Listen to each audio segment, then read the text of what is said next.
welcome to the latest installment of My Dad Listens to This. I'm Juliet, the daughter. And that must make me Kevin, the dad. And Jules, what did you pick for us this time? This week, we're doing a tribute to Olivia Newton John, and we're covering the album Magic, but not the one you think. So, Dad, what do we need to know? Not the one we think. Okay, well, we need to know that Dame Olivia, she was damed in 2020, was born on September 26, 1948 in Cambridge, England, to parents Brinley and Irene. One of her grandfathers was physicist Max Born, who won the 1954 Nobel Physics Prize for his studies in quantum mechanics. When she was 6, her family moved to Melbourne, Australia, where her dad became a professor of German and Master of Ormond College at the University of Melbourne. Olivia's first group was the Saal 4, which consisted of her and 3 girlfriends. She was 14 at the time. Wow. She first thought of becoming a veterinarian, but wasn't sure she could pass the science exams. So she focused on performing. At 15, she entered a talent contest singing Everything's Coming Up Roses. Wow. She won a trip to England, but postponed it until she was about 17, so she could gain more performing experience.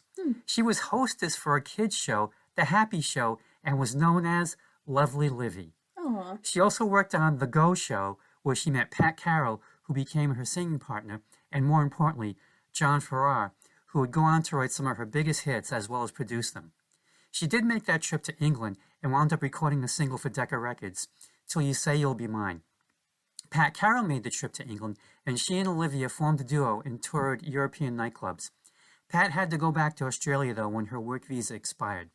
Olivia stayed and remained in Britain until 1975. Meanwhile, in 1970, Olivia was recruited to join a group called Tomorrow, and that's T-O-O.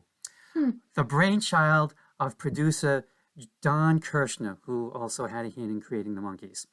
They made a sci-fi musical movie and soundtrack album. What? The project was not a success. It probably exists out there somewhere.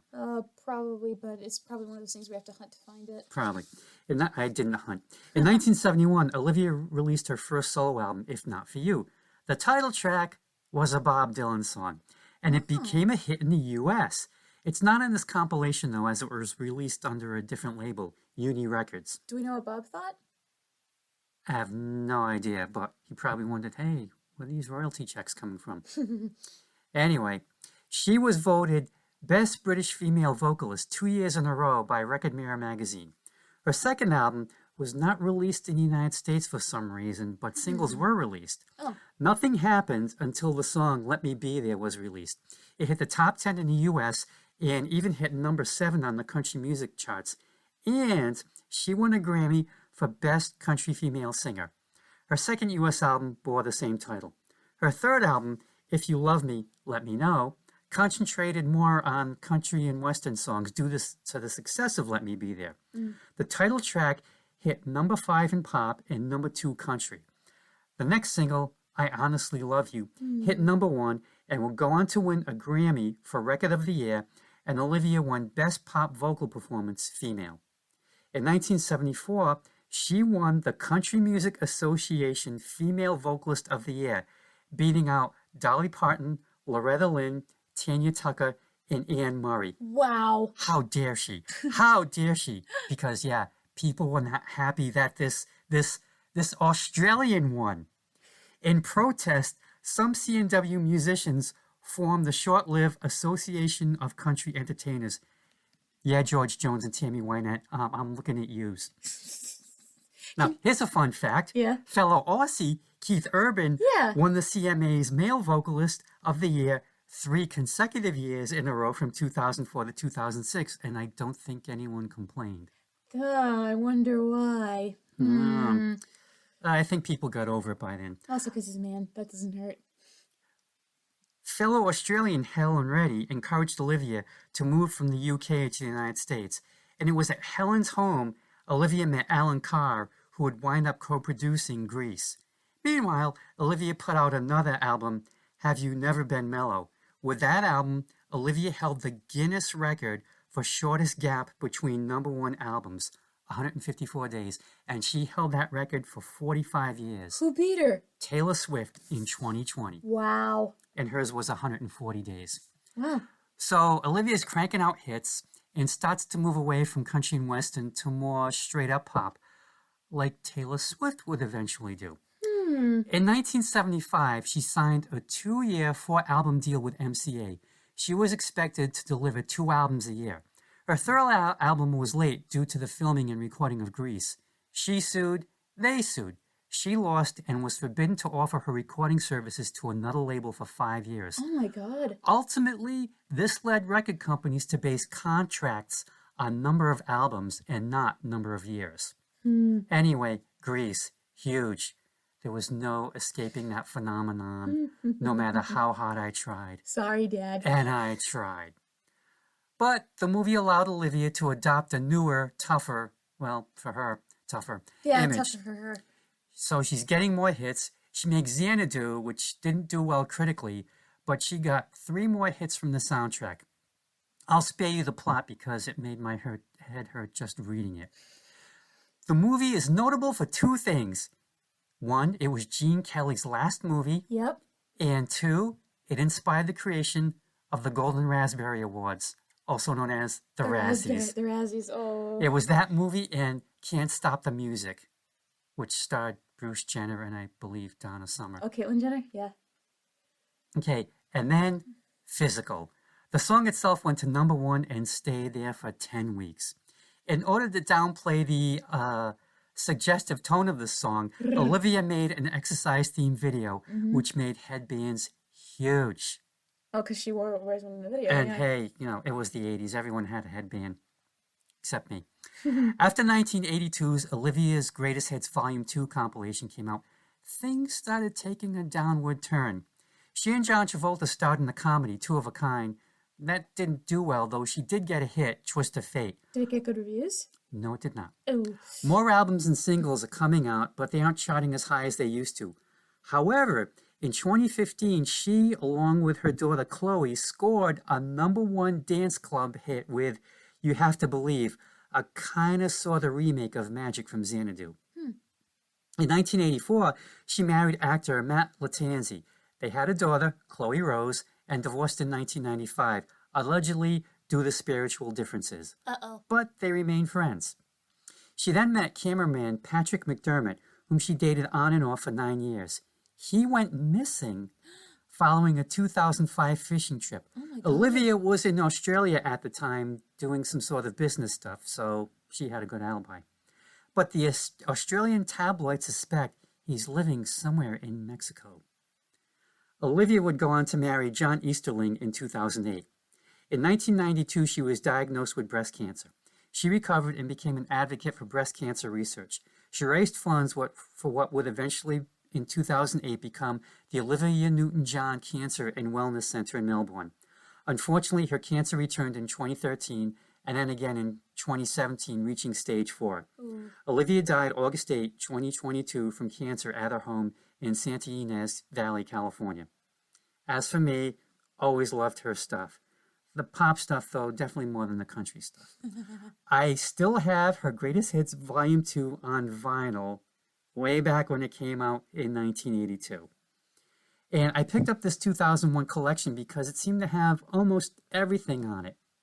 Almost. The cover could be better. Yeah. It's like the covers are weird, and whatever you do not look at her mouth. What's wrong with her mouth? You don't want to look at her mouth. Oh, okay. Some of you out there already looked at it, didn't you? Yeah, they I did. warned you.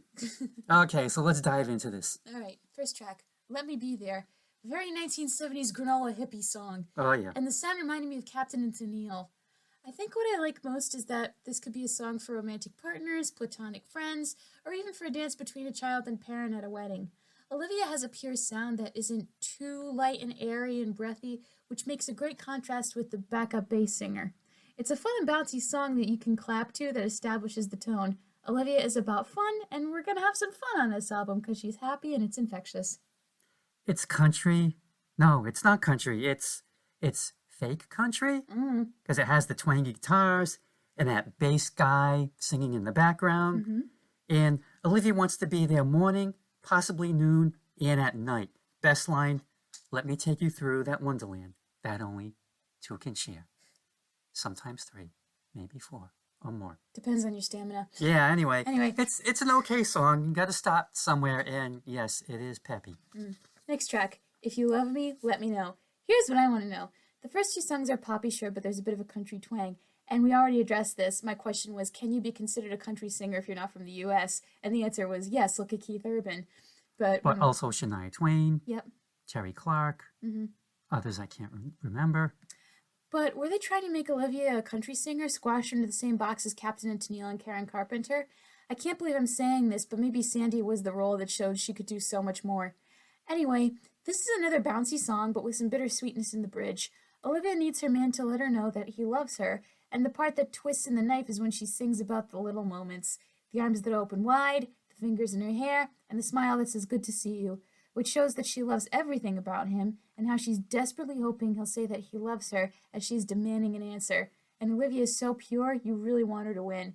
But we'll never know, so all we can do is enjoy the song and the bass singer. Okay, I always get this song and Let Me Be There mixed up sometimes because basically, If You Love Me, Let Me Know, it's just a faster version of Let Me Be There. And both songs were written by John Rostill, which could probably explain that. Anyway, again, for me, it's an okay song. Definitely 70s. The bass guy should have got co-singer credit on both these songs because he's just killing it. He is making the most of his moments. Next track, I Honestly Love You. Peter Allen must have loved the royalties. Very nice piano and guitar intro, but when the strings flow in, there's a beautiful orchestral sound that is a difference from the previous tracks. Did I tear up a little bit listening to this song? Yes, you did. And I'm not sorry. Olivia has the chance to tell the one she loves how he feels, and he does not reciprocate. She can see this, but wants to explain why she feels this way and why she decided to tell him. She sounds breathless with tears at one point, and you just want to cry and throw your arms around her, proving she's a damn good actress. I dare anyone to listen to this song and not be moved by her vulnerability. It is so pure and meaningful. Not just I love you, I honestly love you. She's not lying, okay? And this is a heartbreaker of a song. And like you said, she sounds like she's on the verge of tears. Yes. And Olivia is feeling every line of this song. She's burning for this guy. But I get the impression it's like she's married to someone or she's with someone. Oh, really? And he is too. Like he's the one that got away. And with this song, Olivia transitions from fake country to, I hate this term. What? Soft rock. Oh, because it's an oxymoron? Yeah. And just, anyway, it was the 70s. Now, bear with me on this. Okay, Peter Allen wrote this, like you said, which made me look at this song a little differently. Now, hear me out. Oh. He was gay, but was married to Liza Minnelli. Right. And I have a feeling he wrote this song to a guy that he wanted and couldn't have. This was the early 70s, and people were not as accepting of gays as they are now. The other guy seems to be in the same situation that Pete was. Quote, there you are with yours, and here I am with mine, so I guess we'll just be leaving it at this. Oh, yeah. I had a feeling that was coming once you said Peter Allen. I was like, oh, no. Yeah, because I thought, am I reading too much in this? And I thought, no, it makes absolute sense. Yeah, absolutely not. Next track. Have you never been mellow? No, I have not. No, you never have.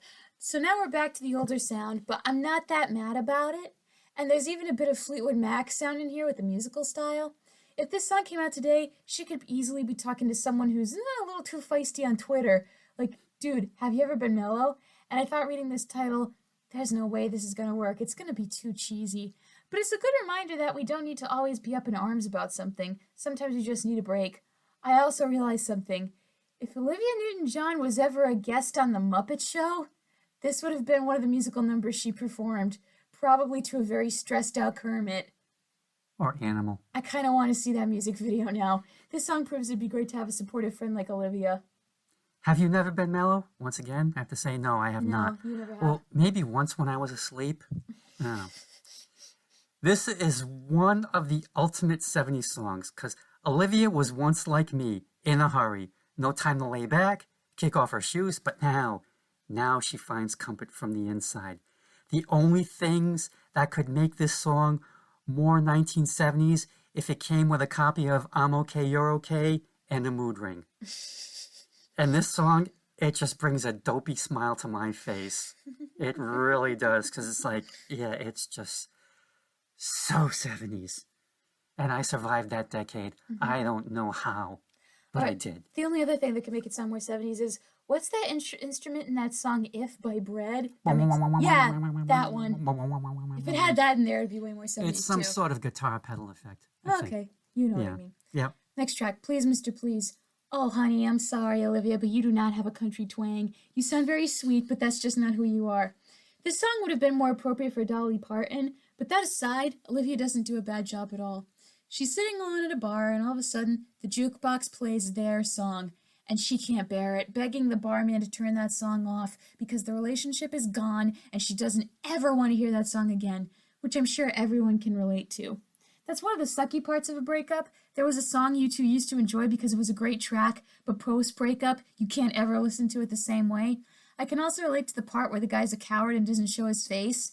If anyone is thinking of breaking up, have the guts to tell your partner in person. If not, then to be frank, you're a piece of crap. Look what it did to Olivia. You want to do that to your partner? Case closed. A relatable bar song, but not one of the best bar songs after hearing One for My Baby and One More for the Road last episode. Kind of sort of fake country in that it doesn't sound like country at all, but all the trappings are there. We have a jukebox with old and new country songs. We have Kentucky whiskey on the counter, which I cannot imagine Olivia ever drinking. No, I can't. But I could be wrong. We have button-pushing cowboys and references to Nashville and Tennessee. And I bet when this song came out, people went to bars and pushed B17 on the jukebox, no matter what that song was. Cute song, but I'd rather have Please Mr. Postman instead of Please Mr. Please instead. Next track, Come On Over. This song reminds me of the scene in When Harry Met Sally where Meg Ryan finds out her ex got married and Billy Crystal comes over to comfort her. This is an ode to the people you really want to see when you're heartbroken or when you're just having a bad day. It doesn't necessarily have to be romantic either, just the one person who can make those feelings temporarily melt away with one touch. This is a very beautiful ballad dedicated to those people. So if there's someone you want to thank for being there when you're at a low point, send this to them and I guarantee they'll be moved. Olivia is in a state. Nothing's going well, but only you, or is it me, can put that smile back on her face. Only you can help prevent forest fires. Sorry. Only you can prevent Olivia's tears. Apparently I'm psychic too, because of the line, if you think I need you, come on over. I sense need. I will be there. Next track? Don't Stop Believing. Don't stop. Don't stop? Okay. I wonder what she thought of the Journey song that came out years later. I bet she was pretty gracious about it. This track is about the days when you don't believe in yourself and when people seem to turn their back. You gotta keep believing in yourself, and chances are there's someone else who does as well, even if you feel alone in the moment. I wouldn't recommend listening to this song whilst in the midst of a depressive episode, more so when you're coming out of one, because in the moment you'll just want to yell at Olivia and say you're wrong, I can't do it. But keep this song in your pocket when you need cheering up and when you're in the headspace to feel like you want to be cheered up. Don't forget that. This song to me is very up with people who are still around. They started, I believe, sometime in the 60s, and they were actually the halftime act for a number of Super Bowls. It's like, hey, everything's great. Everything's just going to be fine, and up with you, and everything's great, and rah, rah, rah. Glenn Close was a member from 1965 to 1969. And I checked out their website, and apparently it's some sort of tuition-based thing now, and it's really expensive. But once you're in, you tour around the country, you uplift people, and other stuff. This is still rocking softly here. Next track, Sam. I'm never really a fan of songs that are about getting back together with the ex, because in my opinion, exes are exes for a reason. You're supposed to X them out of your life. But this feels different, where two people who were supposed to be together broke up and realized the mistake they made. And Olivia wants to take him back if he's game. Oh, also, his name is Sam, in case you didn't pick up on that. And I can't take this song seriously sometimes, because when she says, you know where I am, all I can think of is I am Sam, Sam I am. Yes! Just to fit the rhyme. This guy better be worth it, because when they start singing his name over and over, it gets a little silly, and he doesn't seem worthy of a musical swell and a drum roll with a heavenly chorus.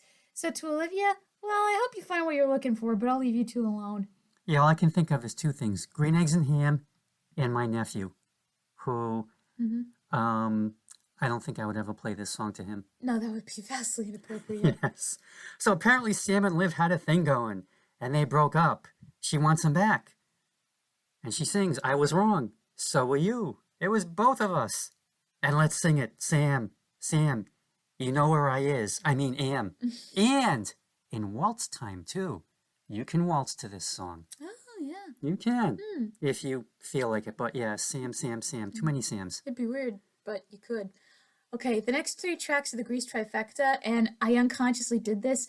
I organized the next three songs based on the order they come in the show. All right. So we're going to start with Summer Nights. All right. Oh boy, here we go. My opinion on Grease is that as a musical, it's okay. It's fine. Like if mom is watching it on VHS, I'll glance up occasionally while reading a book, but I won't be actively engaged in it. The music is catchy as hell though, and I like it.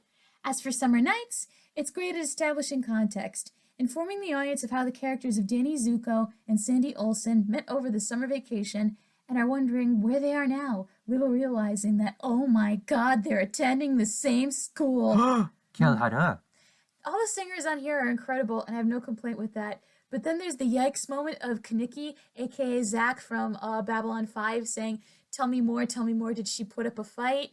Yeah, that's a record scratch moment, and everyone has commented on it since the dawn of time. Good old 50s. And also, listen to the remix of this song with Samuel L. Jackson. It's hilarious. Oh, I gotta find I'll that. play it for you after. Thank you. It's only a few seconds, but it's funny. As for Olivia, while she and John didn't look like high school students, their performances were great with their chemistry, and their voices blend well together. Except when John sings his falsetto at the end, it sounds whiny, and Aaron Tveit gave it more sex appeal in Grease Live. Nah. Yeah, Aaron Tveit did not do that, and I love him for it. I give him credit for reaching that high, though. Okay, so since we're doing this out of order, yeah, this is the only one of these three songs that's actually from the musical, the stage musical. Yes, the other two are from just the movie. For me, I look at this as like a he sang, she sang song. Is that a musical thing? He sang, she sang? I wouldn't know. Jess and Andrew, what do you guys think about that? I mean, and duets exist, but I've never heard he sang, she sang. Because you're kind of getting, you know, she did this. No, he really did this. He did this. No, she really did this. The only thing I can think of is the last 5 years, which is about a couple that's divorcing, and you hear about the guy. The guy tells the story of the relationship from beginning to end, and the woman tells the story of the relationship from end to beginning, and they never share the stage. It's very complicated, but anyways. And for a number of years, I always misheard Olivia's line, "Meta boy cute as can be," as "Meta boy cuter than me," which is impossible. That's just impossible. No, she's way cuter than Joshua. For me, this song it's dumb fun. That's all I can give it, because you know me and Grease. We'll even get into it a little more. Oh, yeah. Okay, next track in chronological order, Hopelessly Devoted to You.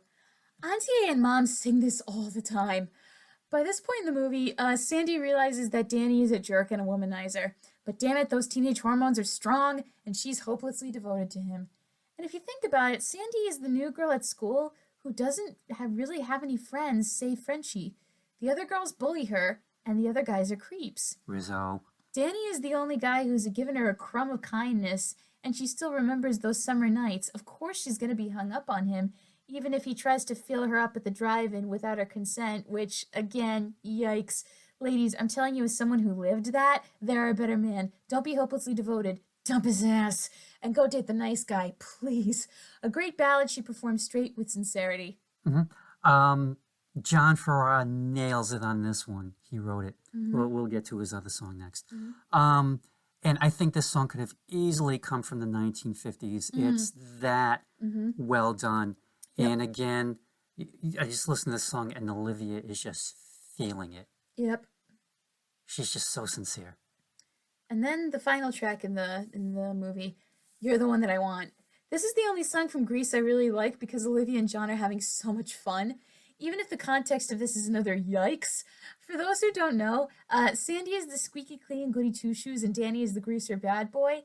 And at the end of the movie, Sandy decides the only way to keep his attention is to change her entire personality and become the bad girl. I will say, Olivia killed it in that outfit, which I still want to this day, but it's the movie trope of movie trope of have a makeover and become an entirely different person and guys will notice you.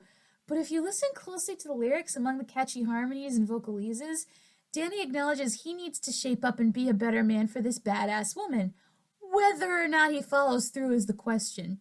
And if you want to see this in reverse, where it's the guy who changes to be a bad boy for the bad girl, watch Grease 2 with Michelle Pfeiffer. I certainly won't.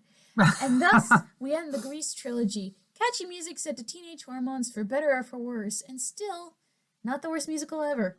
So this was at the end of the movie? Yeah, it's when they get in the car and they fly away into the sky. Flying car? Yeah.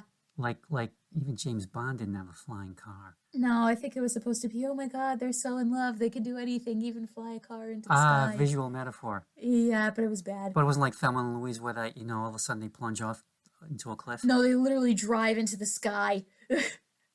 All right. Yeah. I will buy that, I guess. Okay. Now we're getting greasy. John Farrar wrote this, and like I said, hopelessly devoted to you because someone wanted more songs in the movie. Mm-hmm. And this one he wrote at like the last minute. Wow. And are these part of the musical now? Like if Yes. they do a revival, these songs are in it? Yep, they are.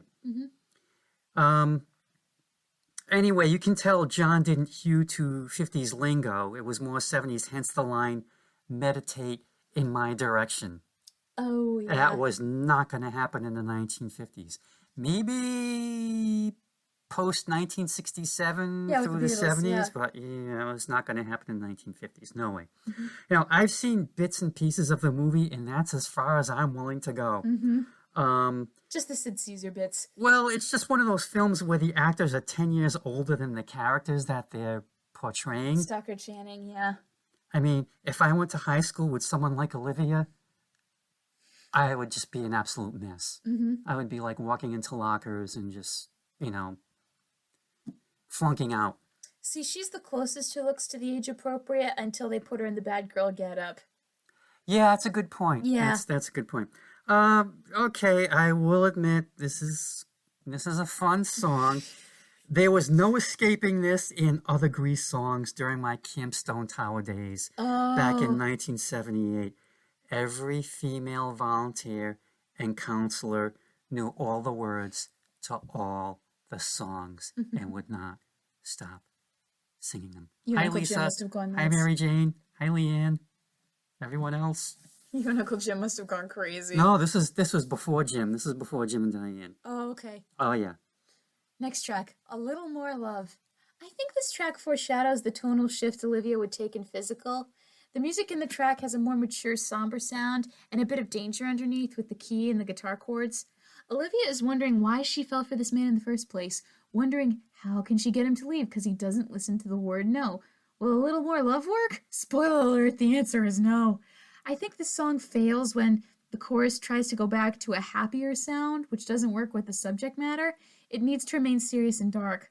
I will say, though, that Olivia can hit that high note really well. It was out of left field, and I did not see it coming. But one high note isn't enough to make me want to listen to it over and over. Mm-hmm. This is from the first album she released after Grease. It was called Totally Hot. And the cover, she's got like the badass outfit going on. Yep. So, yeah, it was definitely a different vibe musically, lyrically, and visually. Mm-hmm. There's actually a hint of darkness or a menace, if you will, with the music. And this was the first time I really ever focused on the lyrics 100%. I know that you'll have your way till you have to go home. Knows a word I can't say. And I thought, oh, run, Olivia, run. Yep. And then she asks if a little more love will help. Well, if it hasn't by now, Then nothing will. probably isn't. Catchy song, though, and like I said, it's introduced us to a tougher Olivia, and I like to think that she would kick his ass. Mm-hmm. Next track, Deeper Than the Night. Her love is strong, but this man is not buying what she's selling. Wait, that sounds wrong. You know what I mean. Olivia's love runs deeper than the night, but with him it does not compute. Either that, or he doesn't care and chooses not to listen. And she's trying her damnedest to get through to him. These two tracks together feel like she's on the cusp of maturing with her music, but she's not quite there yet. I think they were still trying to keep an innocent tone with her to match her voice, but it feels like there's some grit missing. She can do serious really well. Grease proved that with You're the One That I Want, but because they can't quite figure it out yet, nothing here is really memorable. Mm-hmm. Olivia, I looked at it as like she's stuck in another lousy relationship again. Can you hear me? Am I really coming through? Why do your eyes seem to dance away? But then on her side, I know what's right for you, haven't I always? Her love is running deeper than the night, yet she sings, I'll never, ever change. Mm. Dark Olivia, beware. Next track, Magic. And then Xanadu moved into the neighborhood. Oh boy! I know nothing about this movie musical, other than that Olivia's in it with Gene Kelly and possibly Leslie Ann Warren. And that there was an eventual stage version. But I think, yeah, there was in the 2000s. But I think what makes this song not work for me is the music, which is killing me because it's ELO. Like, well, didn't Jeff Lynne produce this track? He did Xanadu. Okay. Like ELO is not backing her on this on okay, Magic. got it. Like 95% of this song is good with the chorus, but the brief moments of dissonance make it sound like this magic is cursed. Olivia is trying to persuade me that we could be magic together if it weren't for those painful pangs. I'd believe her a hell of a lot more. This is very 80s and not in a good way. Great lyrics, but the music needs a rewrite. Yeah, this is from Xanadu, which my cousin David texted me a picture of the DVD box. He said it's not the greatest movie in the world, but he loves it. And I used that picture of Olivia on the box for my home screen on my phone. Anyway, okay, Olivia plays one of the 9 muses, Terpsichore, goddess of dance and chorus, because, this is a musical. Yeah. This could be her theme song. She promises she'll be guiding us, bringing all our dreams alive.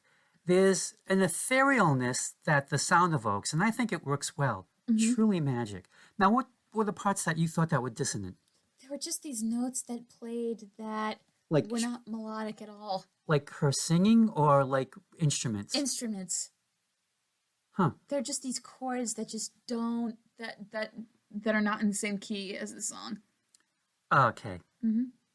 Next. Next track, Suddenly. Xanadu. Xanadu? Xanadu. Oh, okay. I don't think I got that one on here.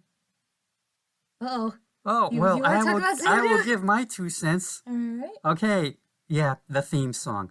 It's only one of 2 songs not produced by John Farrar on this collection. It's Jeff Lynne, right? Because, yeah, you think Jeff Lynne would see Control, especially with ELO backing up Olivia? No. Not gonna happen. Wow. Yep. Xanadu, or Shangdu, was the ancient summer capital of Kublai Khan's empire in China. It's also a metaphor for an idyllic place based on Samuel Taylor Coleridge's poem Kublai Khan. And it's the name of Citizen Kane's manse in the movie. Yep. I just know the first line from memory. In Xanadu did Kublai Khan a stately pleasure dome decree. That's all I know. I can't go beyond that. And like you said, it's also the name of Kane's mansion in Citizen Kane. And not to be outdone, Bill Gates' house nickname is Xanadu 2.0. You're kidding me. Of course, I kid you not. Oh, come on. It's not an official name for the house, but... Bro, he knows what he's doing. Anyway, Jeff, ELO, and Olivia capture perfectly what the movie wanted to be. Yeah, because that movie did not get good Lights! reviews. Lots of them. That movie did not get good reviews when it came out. And I don't know if the stage version fared any better. I only saw one clip of it from the Tony Awards, and I just remember thinking, oh, the technical work in this show looks interesting. That's all I thought. That was it. Suddenly. Okay. Suddenly. I've never listened to Cliff Richard before, but his voice is pleasant enough. It's fine.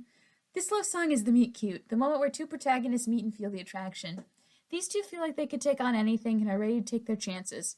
A poppy ballad that's decent and probably played at a lot of weddings. The music here has a better sound than Magic, but I kind of want a Muppet cover of this with Miss Piggy and Kermit, or at least Olivia and Kermit. I just hear this music and imagine the Muppets taking it and running with it. It just fits their vibe. This is a duet with Cliff Richard, whom Olivia had known for years. Oh. He's kind of famous in the United States because he had a few hits back in the 70s. Devil Woman, We Don't Talk Anymore. But in the UK, he is a legend. Just goes to show you never know where you'll be famous. He's the 3rd top-selling artist in the UK behind the Beatles and Elvis. Wow. And he has released over 100 singles. Just in the UK? just in the UK. He was knighted in 1995. Oh, and in 2006, he was made a commander of the Portuguese Order of Prince Henry for services to Portugal. What kind of services to Portugal? Is he Portuguese? No, he is not. Then what? Country promotion, I guess. Oh. He loves it there. Oh, okay. Yep. Yeah, Well, he is huge. do the thing. He would be. I'm assuming there's probably one in the UK, like some sort of British Rock and Roll Hall of Fame. He would be in the first induction class, no question. His band Cliff Richard and the Shadows from the 1950s, hugely influential band. Anyway. Okay, so anyway, he was also in love with Olivia, but she was engaged to Matt Latanzi at the time. Timing is everything. Yeah. And this was probably around the time that they recorded Suddenly, which is a very nice duet. And I have the feeling he was probably really feeling it, singing this with her. And she... Do you think she noticed? I don't know. Ooh. I don't know. Sorry, Cliff. She might have been thinking of Matt while she was singing it. Ooh, ouch. It happens. Next track, Physical. A lot of people, I think, misunderstand what this song is about if they saw the music video first, where Olivia's working at a gym. Because as a kid, because of that, I thought it was about exercise for the longest time. And in a way, it is about a workout. Olivia's desperate to burn some calories with this guy, saying all the things she knows he likes, taking him to an intimate restaurant, and then to a suggestive movie, hoping by then he'll bring out her inner animal. I like songs where it's the woman pursuing the man a lot. And this is a song that captures the moment between being pent up and jumping someone's bones when you're at that precipice and you're about to lose your mind. Awesome song about sex, but I really feel bad for the gym members in that music video. Olivia is really pushing them past their limit, literally. This is from the album of the same name, and it's definitely not a subtle song at all. There's nothing left to talk about unless it's horizontally. And at the end, it's not let's get physical, it's let's get animal. I'm like, holy crap. She's going feral. To quote George Takei, oh my. Anyway, this song was #1 for 10 weeks from November 1981 through January 1982. And both the song and the video were banned from some radio and TV stations. You don't say. I don't say, because the song, for the obvious reasons, the video, because it was one of the first videos where it showed two guys leaving together arm in arm. Oh, and come on. It's 1981. Yeah, I know, but nowadays it's like, oh. Yeah. But both the song and the video are tame by today's standards. Oh, yeah. But back in the early 80s, this was hot stuff. I know So- that's hard to believe, but trust me, this, it was. This was the equivalent of WAP. Yeah, pretty much. Yeah. Pretty much. 40 years later, this song is still catchy and it's still great and it can still get people hot and bothered. And I gotta say, the line about the restaurant and there was the chance to do it reminds me of that scene in Coupling where Susan and Steve are at the restaurant and Susan takes her foot and puts it between Steve's legs. You don't see it at all. You see everything above table. And just Jack Davenport's reactions are hysterical. And then he has to get up to take a phone call. And luckily, he has a very large menu that he can put in front of himself to hide certain developments. Yes. Next track, Make a Move on Me. Could Physical be called the horny album? Oh, I think we could call it that. I mean, this is only 2 tracks as of now, but I was genuinely curious. Olivia's man has constructed a well-thought-out plan to get her in his bed. Her response, I can't wait, just make a move on me already. It feels like Physical's little cousin, and I guess I don't buy it because while I hear the attraction in her voice, I don't hear the desperation or even the domination she was able to make come across in Physical. She just seems fed up with waiting, almost as if she's snapping her fingers, which I personally find a turnoff, but to each their own. It's like, you, come here, service me. It's more playful as well with Yes, Olivia. It's more playful as well with the music, and it feels like mixed messages. I can see why this one isn't as iconic as the title track. Well, I must be the only one of the few people in that, while I love Physical, I've always loved this song a little more. Ooh, wow, I think you might be in the minority here. I think and I am fine with that. Olivia's breathless vocals and her insistence that I make a move on her, she can't wait. She can't wait. She's like, let's go. Let's go now. I love it. I love the song. Next track, Heart Attack. Oh. And as soon as I read the title, I remembered the chorus instantly. That staying power. And that ominous bass solo sets the tone perfectly. Olivia's man has utterly ruined her, and he is stunned that she wants him this much. And she knows it's not normal to feel this way, but she's so overwhelmed with attraction, she feels like she's having a heart attack, and how she's utterly arrested and parts of her start to shut down. I will say, though, when she described her disheveled state, I thought she was referring to the aftermath of sex when she can barely move. I don't think she's mad about her current condition. She's just trying to make him understand what he makes her feel. And when this song came out, she was 34. I did the math. So if Olivia is having a heart attack at that age, then that is so not good. So, honey, take it easy over this guy and ask if he's worth it. Hey, you gotta make for slow down over here. This was the opening track from Olivia's Greatest Hits Volume 2. And as I said before, I still have the original vinyl pressing, and I will always keep it. Because, yes, the jacket, the album jacket, inside and outside, it's very classy and polite and all that, but it's just that picture and the album and everything. Anyway, her feelings are so intense that it feels like, well, you know, and at the time this song came out, on Eileen, she heard it and she said, why would someone want to sing about having a heart attack? Don't they need to go to the hospital? And I had to try and explain what the song was about. Yeah, how'd that go over? I really can't remember the results, but I guess it calmed her down. I don't know. Because you got that line, must have died and gone to heaven, what a way to go. And hopefully it was not during horizontalness, which is a great way to go, yes, but not for the other person involved, because all of a sudden it's like, ugh, get this weight on top. Hey, move. Why don't you move? Oh, shit. Yes. Which is, I think there was it wasn't Victor Hugo, but it was some French politician who died while he was in the midst of orgasm with a prostitute, and they found him in his office, and there was a pun that they made about that happening. I can't remember it now, but if you Google it, you can find it. Huh. Yeah.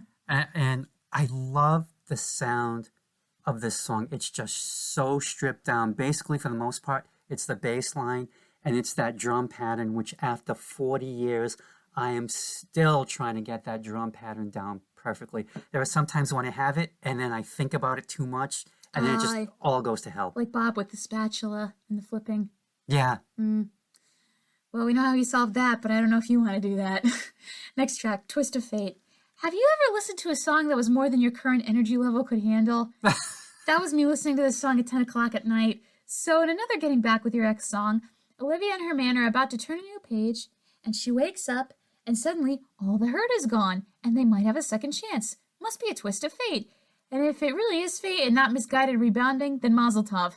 But when she says heaven can wait, does that mean she was contemplating suicide, but now that they're together again, she's found her life's purpose? Oh, honey, you don't need a man. You need a therapist to figure out why your will to live is so dependent on this relationship. You surely can find a better reason that isn't dependent on another person. Go on and love yourself. Okay, this is the other song that was not produced by John Farrar. It's from the movie Two of a Kind, which reteamed Olivia with John Travolta. And you would think that a movie with Gene Hackman as God and Oliver Reed as the devil would be great. No. Oh. Nope. But it did yield 3 hit singles, so not a total loss. And the song seems to be summing up the movie's plot, and Olivia sings it with an urgency which, given the movie's plot, go look it up, it just really doesn't deserve. So with this song, I think she went above and beyond the Call of Duty on this one. Give a hell of a performance. Okay, final track, the Grease Megamix. So, here we have a mega mix of the songs from Grease, including some we've heard before, and other ones from the musical, including Grease Lightning, which, side note, is not appropriate for kids to be singing at a summer camp. Smarts, when you're learning about chicks creaming. I'm wondering why this is on here when we've already heard Summer Nights, and why this is on an Olivia Newton John album where the Grease Lightning portion doesn't feature Sandy at all. It's such an odd choice for closer that I think belongs on a re-release of the Grease movie soundtrack than on a greatest hits for the lead actress. Great remix, but it's for the wrong album. I think if there was a phone conversation involved, I'm gonna do a little Bob Newhart there. I think it would have gone something like this. Hello, turd? Yeah, Punch Bowl here. How's it going? Yeah, not too bad. Wife and kids good? Oh, good. Hey, listen, we've got an Olivia Newton John compilation here that's perfect, but it's almost too perfect. So, listen, I got to call in a favor. You think you could? Well, you will? Oh, thanks. I owe you one. And scene. This is a waste of CD time. I agree. And just time in general. It's listed as a bonus track because it doesn't even follow the chronology. Nope. And I wish the compilers had put on Tied Up, Totally Hot, or even Soul Kiss, or even Living in Desperate Times. Any of those 4 songs could have taken the place of this. But we can never have perfect things, can we? No. No, we just cannot. Not in this life. Nope. So, obviously, this is the only song I did not download. All right, and on that note, overall, Olivia Newton John is a great singer and a damn good actress. She deserved all the accolades she got. She wasn't just a pretty girl with a pretty voice. She cranked out a lot in all her years as a performer, and she deserves respect for working her butt off in the music industry while apparently being one of the nicest people ever in the business. So if you want a great album to listen to pay tribute to her and her memory, pick this one, but skip the last track. The woman is a saint. She's a saint. They should canonize her in Australia. I think there would be enough of a petition for that. Yep. All in all, yeah, this is a solid compilation despite that last track. And you really cannot go wrong with this. I highly recommend it. And if you want to take an even deeper dive, check out 2005's Olivia Gold, which is a 2D CD set spanning her career. And yes, it does have If Not For You on it. And you get all the stuff. Everything. And on that note, as always, thank you for listening to the latest installment of My Dad Listens to This. Like, comment, subscribe, and all that jazz, please, because the more you interact, the more views we get on YouTube. Yay! If you want to follow me on social media, on my Twitter and Instagram and Tumblr, I post the episodes there. And if you're friends with my dad, tell him what episode you want to listen to, and he will email it right to your inbox. Thank you as always for listening to the latest installment of My Dad Listens to This. We'll be back next time with another album to nitpick and gripe about. Dad, anything you want to say before we sign off? Rest in peace, Olivia. We will always be hopelessly devoted to you.